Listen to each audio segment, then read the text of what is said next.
Salut salut, bienvenue pour une nouvelle vidéo et pour le bilan de la palle de l'automne. Ça y est, l'automne touche à sa fin, enfin pour vous. Moi, à l'heure à laquelle je tourne cette vidéo, je dois bien vous avouer qu'il me reste encore un peu de temps avant la fin de l'automne. Mais pour vous, c'est la fin de l'automne, je suis très triste. J'adore l'automne, j'adore le Pumpkin Autumn Challenge. Bon, le Pumpkin Autumn Challenge se termine avant la fin de l'automne, mais voilà, c'est ma saison préférée, c'est mon challenge préféré. Et on est entré depuis quelques temps maintenant dans la période de Noël que je n'apprécie pas particulièrement. En fait, le choc est très violent, vous voyez, parce qu'on passe d'une période que j'adore, d'un challenge que j'adore, que je kiffe et tout, à une période que j'apprécie pas particulièrement et avec laquelle les gens ont tendance à me bassiner. Mais bref, aujourd'hui donc je vais faire le bilan de la palle de l'automne qui va être un petit peu catastrophique malheureusement. Dans ces bilans de palle saisonnières, je ne présente pas tous les livres que j'ai lus sur la saison, je reparle des livres que j'avais choisis spécifiquement pour la saison. Pour chaque saison, je choisis 4 romans et un graphique. Le challenge c'est de les lire sur toute la saison. Et donc ensuite je fais une vidéo bilan avec ces 4 livres et cette BD. Donc voilà, normalement je présente les livres dans l'ordre dans lequel je les ai lus pour tous les updates sur la chaîne. Sauf pour ces vidéos là, dans ces vidéos là je les présente en gros de celui que j'ai le moins aimé à celui que j'ai le préféré. Et là c'était difficile de les classer parce qu'il y en a 3. Il y a 3 bouquins que j'ai pas aimés, donc c'était très compliqué de les classer, tu vois. Mais on finira quand même par un livre que j'ai terminé et par un livre que j'ai bien aimé, ce qui n'est pas si mal. Trêve de blabla, et on va commencer malheureusement avec la BD, qui est donc Sombre Citrouille de Malika Ferjouk et Nicolas Pitts, que je n'ai tout simplement pas lu. En fait, j'ai lu le début et j'ai rien compris. Voilà. Tout ce que j'ai compris, c'est qu'il y a un homme qui est mort et qu'on va enquêter là-dessus. Et puis ensuite, juste après ça, c'est la première planche. Et ensuite on a un enchaînement de planches avec des personnages que je sais pas qui ils sont, je sais pas d'où ils sortent. Il y a un qui m'est présenté, il y a un qui m'est expliqué, il y a un qui m'est détaillé, je ne sais pas. J'ai donc cet enchaînement de planches que j'ai lu. J'ai dû lire une vingtaine de pages hein, quand même. Et je sais pas, vraiment je ne comprends rien à ce que je lis. Les personnages n'ont pas de lien les uns avec les autres, les planches n'ont pas de lien les unes avec les autres, l'histoire n'a aucun sens, j'ai rien compris, vraiment. J'en ai parlé en vlog et j'ai dit que je retenterais peut-être, malheureusement j'ai pas du tout eu envie de réessayer, mais je vais garder cette BD, je vais la remettre dans ma palle en fait, et puis je pense que je la retenterai l'année prochaine à Halloween, un truc comme ça. Peut-être pas que je la remettrai dans la palle d'automne, parce qu'il faut pas déconner non plus, mais je pense que je la mettrai dans l'une des palles du Pumpkin de l'année prochaine, un truc comme ça pour quand même la retenter, parce que c'est marqué Sombre Citrouille ici, donc on est parfaitement en automne, et derrière c'est 31 octobre. Et peut-être que je lirai le résumé avant de commencer le bouquin. J'aime pas faire ça, je lis pas les résumés parce que ça spoil l'histoire et ça m'agace, premièrement. Et deuxièmement, si pour comprendre le bouquin, j'ai besoin de lire le résumé, ça veut dire qu'il y a un truc qui est mal fait à un moment donné ou à un autre.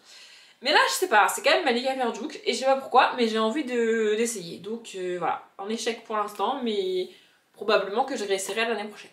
Ensuite, le Women Murder Club, tome 11, la 11e et dernière heure donc de James Patterson et Maxine Paetro. Eh bien, je vais arrêter cette saga parce que m'acharner, ça sert à rien. J'arrive pas à savoir si c'est l'évolution de la saga, le choix des auteurs et autrices ici, ou si c'est l'évolution de mes attentes personnelles en termes de lecture et de féminisme dans les bouquins, qui font qu'aujourd'hui je suis plus capable de lire les livres ici. Mais plus on avance dans la saga, qui se veut quand même féministe à la base, et moins c'est le cas, plus les personnages féminins sont ramenés à leur relation avec des hommes, ramenés à leur maternité, ramenés à leur travail qui prend trop de place dans leur vie parce que ce sont des femmes, ramenés à l'amour qu'elles ont pour les hommes. Vraiment, plus on avance dans l'histoire et plus les personnages féminins sont définis par leur couple, leur relation, leur maternité. Et ça me fatigue en fait, vraiment. Ici dans cette saga, donc le Women Murder Club, on suit Lindsay, un agent du FBI qui va mener des enquêtes, etc. On suit une journaliste qui écrit donc sur les faits divers, les meurtres, les disparitions, etc. On suit une médecin légiste, qui est donc médecin légiste, et on suit une j'oublie toujours le nom, une assistante du procureur, il me semble, un truc comme ça, en gros une avocate, mais du côté de l'accusation à chaque fois. Voilà, et ensuite c'est 4 femmes qui régulièrement se retrouvent dans un café, dans une espèce de bar pour boire un verre ensemble, etc. C'est un peu leur club à elles, tu vois, voilà, elles sont amies, elles se retrouvent comme ça, et c'est elles qu'on suit, et vraiment le début de la saga est vraiment très cool, vraiment très chouette. On suit cette espèce de girl power, elles sont toutes les 4 à s'affirmer dans un milieu quand même très masculin, et elles y arrivent très bien, mais plus on avance dans la saga, et moins c'est le cas, moins ça va. Et il y a aussi un deuxième truc qui me dérange particulièrement dans ce tome-là, je sais plus trop si c'était le cas dans les tomes d'avant, il me semble que oui. Plus on avance et plus ça me gêne, c'est la manière dont les interrogatoires sont menés. Ici on va retrouver plusieurs têtes coupées dans le jardin d'une maison, oui je peux pas préciser, on est en thriller. Donc voilà, c'est une espèce d'assez grand manoir, on est dans la banlieue de San Francisco pour vous donner un ordre d'idée, et donc les enquêteurs, dont l'INSEE fait partie, vont naturellement interroger les habitants du manoir, tu vois. Les habitants du manoir sont pas les propriétaires du manoir. Le propriétaire du manoir, c'est un homme extrêmement riche, blabla et tout, qui vit pas réellement ici et qui emploie des gens pour entretenir la maison, faire le ménage, etc. Et donc ces personnes-là vivent sur place et c'est eux qu'on interroge. C'est logique, on leur demande s'ils ont vu quelque chose, où ils étaient, leurs allées et venues les jours d'avant, etc., etc. Et ces personnes-là, je trouve ça extrêmement humain aussi, tout en répondant un peu à aux questions de la police, ont des questions elles aussi, tu vois. Elles sont en mode, mais qui a pu faire ça? Mais à qui sont les têtes qu'on a retrouvées? Est-ce que... pourquoi vous voulez savoir où j'étais hier alors qu'a priori ça n'a pas d'intérêt, tu vois, enfin, pour l'enquête. C'est des réactions assez humaines, je trouve, et les enquêteurs, la réponse qu'on leur fait, ça arrive plusieurs fois au début du bouquin, la réponse qu'on leur fait c'est « Ok, bon bah si vous voulez pas répondre aux questions, on vous emmène au poste et on vous met en cellule. » Wow! Tout doux, mec! Tu parles à une dame qui vit là depuis toujours et on vient de retrouver des têtes découpées dans son jardin, même si elle n'est pas propriétaire de la maison, ça reste choquant, pas obligé de l'agresser. Enfin, vraiment, je trouve ça extrêmement violent. J'étais en mode, mais pourquoi tu l'agresses? Enfin, genre vraiment, alors peut-être que la fin du livre lui donnera raison et qu'elle elle est coupable, mais même, pour l'instant, il n'y a aucune raison. Pourquoi tu l'agresses? Enfin vraiment, je ne comprends pas. Donc j'ai été jusqu'à la page 88 et je me suis arrêtée là parce que je n'apprécie plus les personnages principaux, à savoir Lindsay, la journaliste, etc. qu'on suit. Comme je disais, elles sont... En fait, plus on avance et plus elles sont définies par leur couple, par l'homme avec qui elles sont, parce qu'elles sont toutes hétérosexuelles. Et ça me dérange fondamentalement, vraiment. On a créé des personnages féminins forts, indépendants, qui s'affirment et qui arrivent à s'imposer chacune dans un milieu extrêmement masculin et machiste, pour au final avoir des filles qui sacrifient leur carrière pour rester à la maison parce qu'elles sont amoureuses d'un mec. Bah non en fait, enfin vraiment ça me dérange, vraiment. Donc j'arrête de m'acharner avec cette saga, j'ai adoré les premiers tomes, mais là ça suffit, ça suffit. Le livre suivant que j'avais mis dans cette pile c'est Poussière fantôme de Emmanuelle Chastelière, et là j'ai pas réussi à rentrer dans l'univers, j'ai pas réussi à m'attacher au personnage, et je pense, et c'est rare que je dise ça, mais je pense que c'est dû à l'écriture. Je dis pas que c'est mal écrit, mais c'est un style avec lequel je n'arrive pas à lire, tout simplement. Je ne peux pas lire. C'est un style qui ne me permet pas de m'immerger dans l'univers et de m'attacher au personnage. Ici en gros on est à Montréal, il me semble, c'est ça, et on est avec Archibald qui a d'un côté il y a une espèce de boutique avec son meilleur ami, mais c'est assez flou et pas assez détaillé selon moi, et de l'autre côté fait des espèces de visites un peu guidées sur les fantômes de Montréal. Alors, moi je crois pas aux fantômes, donc je pars du principe que c'est un livre fantastique, mais de la manière dont c'est construit, c'est quand même assez ancré dans le réel, ce qui moi m'empêche de m'immerger dans l'univers fantastique selon moi. Voilà, en gros, il voit les fantômes, Archibald, et il a une espèce de complicité avec un des fantômes dans des bâtiments qui fait visiter, j'y reviendrai. Voilà, il joue un petit peu des tours aux touristes pour les faire un petit peu flipper, et que par le bouche à oreille, on dise ah ouais c'est vrai, j'ai vu un fantôme avec ses visites à lui, allez là-bas c'est cool. Vous voyez. Donc ça c'est assez chouette. Donc voilà, on a ces visites là, ces visites guidées avec ce fantôme, Archibald, etc. Et puis de l'autre côté, la relation avec son meilleur ami et la petite boutique. Je crois que c'est une librairie un peu spiritiste. Vous voyez, j'ai pas les mots exacts parce que c'est pas un truc qui m'intéresse, mais un truc comme ça que son meilleur ami tient. Voilà. Et puis il y a aussi une histoire de pâtisserie, il me semble. Enfin bref, il y a beaucoup de choses qui se passent quand même dans ce début de bouquin. Mais j'ai noté plusieurs choses qui sont pas cohérentes dans le début. Par exemple, au tout début, il est censé, je dis bien il est censé faire visiter une bibliothèque hantée aux touristes qui sont là. Sauf que la description des lieux change d'une page à l'autre, d'une scène à l'autre, ça ne colle pas, ça ne va pas. Ça fait longtemps que j'ai lu ce livre-là et j'ai pas noté les différences que j'ai vues, donc je peux pas trop vous les dire, mais d'une scène à l'autre, on te parle de... Genre, par exemple, on te dit c'est tout sombre, il y a personne, et puis on te dit il a là éteindre la seule lampe allumée. Ça n'a pas de sens. Soit c'est éteint et il fait noir, soit il y a une lampe allumée, mais vous voyez, il y a des petits détails comme ça que j'ai relevés au cours de ma lecture et qui m'empêchent de réellement imaginer le lieu. En fait, ça perturbe mon imagination, je n'arrive pas, je ne peux pas, je ne sais pas quelle est la bonne info, quelle est la mauvaise info, j'en sais rien, parce que les deux infos se contredisent et il y en a plusieurs comme ça, malheureusement, au début du bouquin. Je sais pas ce qu'il en est en termes d'édition, enfin c'est quand même édité chez Scrinéo, donc c'est bizarre. Peut-être que c'est voulu, pardon, je vous ai bousculé. Peut-être que c'est voulu, peut-être que c'est le premier de l'autrice, je sais pas ce qu'il en est, mais en tout cas, moi ça a perturbé ma lecture dès le début, ce qui m'a empêché de me mettre dans l'univers. Et quand je parlais de l'écriture, je parlais de ça, et de l'écriture en elle-même, c'est pas un style d'écriture que je trouve fluide et facile à lire, et qui me permet de me rapprocher des personnages en fait. Du coup, au bout d'un moment, j'ai lâché l'affaire, j'ai arrêté à la page 89, décidément, j'ai un problème avec la page 88-89, c'est pas fait exprès. Mais ouais, moi je voulais lire une petite histoire du fantôme assez chou, assez sympa, et c'est pas du tout ce que j'ai trouvé ici, malheureusement, donc voilà. On en arrive à un échec cuisant, j'ai hésité à le mettre en premier ou en dernier des livres que j'ai pas aimés, mais c'est quand même le livre pour lequel j'ai été le plus loin des trois que j'ai abandonnés.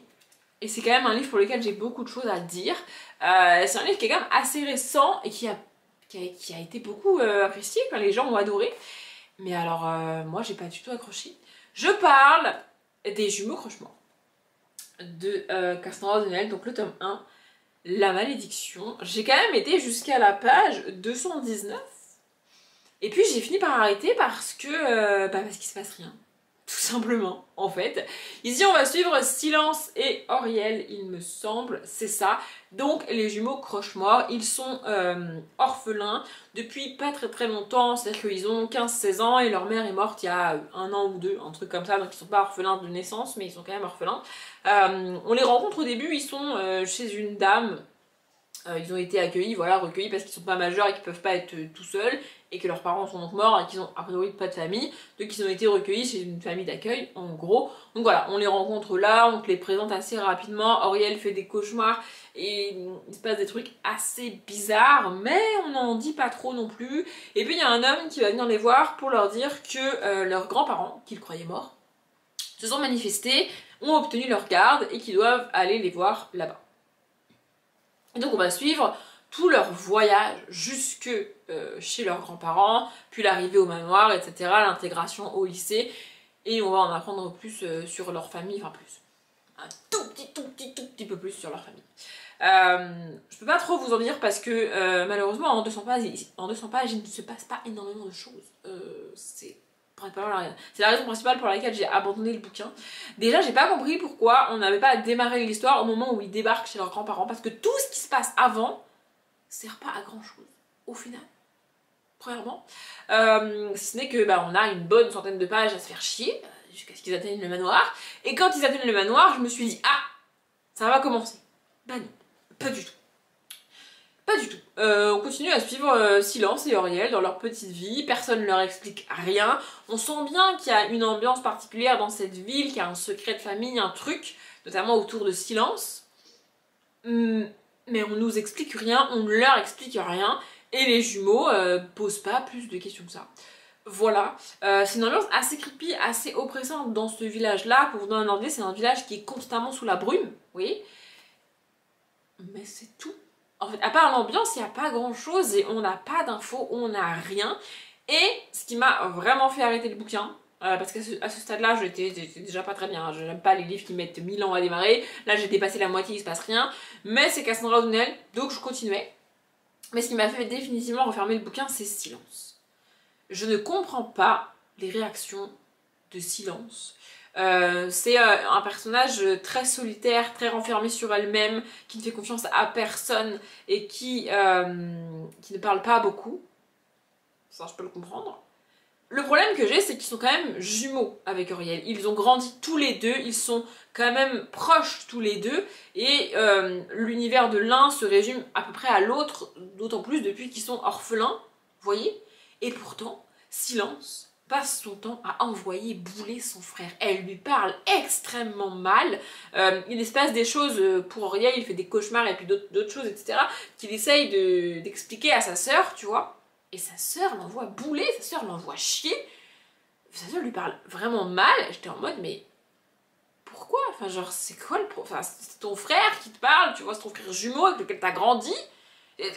T'es censé avoir une relation particulière avec lui, tu vois. Pourquoi tu réagis comme ça? Vraiment, j'ai pas compris. Silence. Et ça commence à faire beaucoup. Vous voyez, une histoire qui traîne en longueur. Un début où il se passe, enfin 200 pages où il se passe pas grand chose. Plein de questions et strictement aucune réponse, plus l'un des deux personnages principaux qui se comporte de manière extrêmement bizarre selon moi. Au bout d'un moment, ça a beau être Castin O'Donnell, moi je peux pas. Et je ne comprends pas comment ce livre a pu plaire autant. On n'a aucune explication sur la partie surnaturelle, on n'a aucun élément sur l'héritage familial des Croche-Morts. Au bout de 200 pages. Donc, je veux bien faire des efforts, mais si c'est pour nous pondre un tome 1 entier sans aucune explication et avoir genre un cliffhanger à la fin de ouf et il faut lire le tome 2 pour avoir les explications, bah je trouve ça beaucoup trop long en fait. Voilà, donc non, tout simplement. Et enfin, on finit avec un livre que j'ai terminé, alléluia, à savoir Le Club du Calmar Géant, le tome de l'île des pirates de Alex Bell. J'ai eu un peu de mal à lire ce tome 2, j'en ai parlé en vlog, il me semble, mais j'ai quand même été au bout parce que j'aime bien l'univers et parce qu'ici, j'aime bien les personnages. Dans cette saga, on suit principalement Ursula qui est mécanicienne au club du calmar géant. Et au début du tome 1, la grande méchante qu'on connaît si on a lu le club de l'ours polaire qui se passe avant le club du calmar géant et qui est écrit par la même autrice, c'est aussi une trilogie, le club de l'ours polaire, bref. Donc la grande méchante débarque au club du calmar géant et il va se passer quelque chose d'assez terrifiant. Et Ursula et quelques amis à elle, si on peut dire, vont réussir à s'échapper à bord du Poisson Globe qui est un sous-marin. Et à partir de là, on va suivre leur quête dans la mer pour essayer de sauver le club et d'aider les gens sur place. Je peux pas trop vous en dire sur ce qui se passe et sur ce que la grande méchante fait parce que ça spoil énormément la première trilogie qu'est le club de l'ours polaire si vous voulez la lire. Mais voilà, en gros on suit leurs aventures dans la mer en sous-marin. C'est le cas dans le tome 1, c'est le cas ici dans le tome 2. Et ici dans le tome 2, ils doivent aller donc à l'île des pirates pour récupérer quelque chose que la grande méchante a volé. Voilà, ils sont aussi dans ce tome 2 pas mal quand même en communication avec Stella, qui est le personnage principal du club de l'ours polaire. Et à la fin de ce tome 2, les deux sagas fusionnent vraiment. Et j'ai l'impression que dans le tome 3, on va suivre des personnages des deux sagas. Ce qui est quand même assez cool et assez chouette.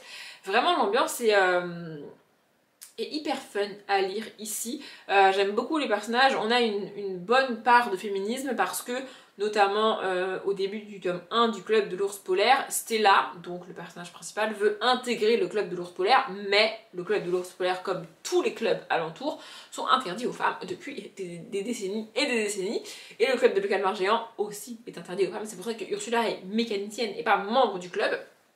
Donc voilà, on a ce combat en permanence en fond des femmes qui veulent faire partie du club et devenir exploratrices, parce que j'ai pas précisé, mais ce sont des clubs d'explorateurs à chaque fois. Et donc voilà, Stella, elle veut prendre un traîneau avec des chiens, etc. et partir dans la montagne pour explorer et découvrir des nouvelles terres, des nouveaux endroits. Et Ursula, c'est pareil, mais elles peuvent pas parce que ce sont des femmes. Voilà, et puis la grande méchante va venir un petit peu bouleverser tout ça et tout le monde va un peu s'unir contre la grande méchante, mais pourtant les dirigeants des clubs vont quand même continuer à être contre les femmes et leur interdire de faire partie du club et de faire des expéditions, etc. Alors même qu'elles aident dans la lutte contre la grande méchante. Vous voyez. Vraiment j'aime bien cette saga, j'aime beaucoup cet univers. J'ai eu un peu de mal, on va pas se mentir, à avancer dans ce tome 2 que j'ai trouvé moins bien que le 1.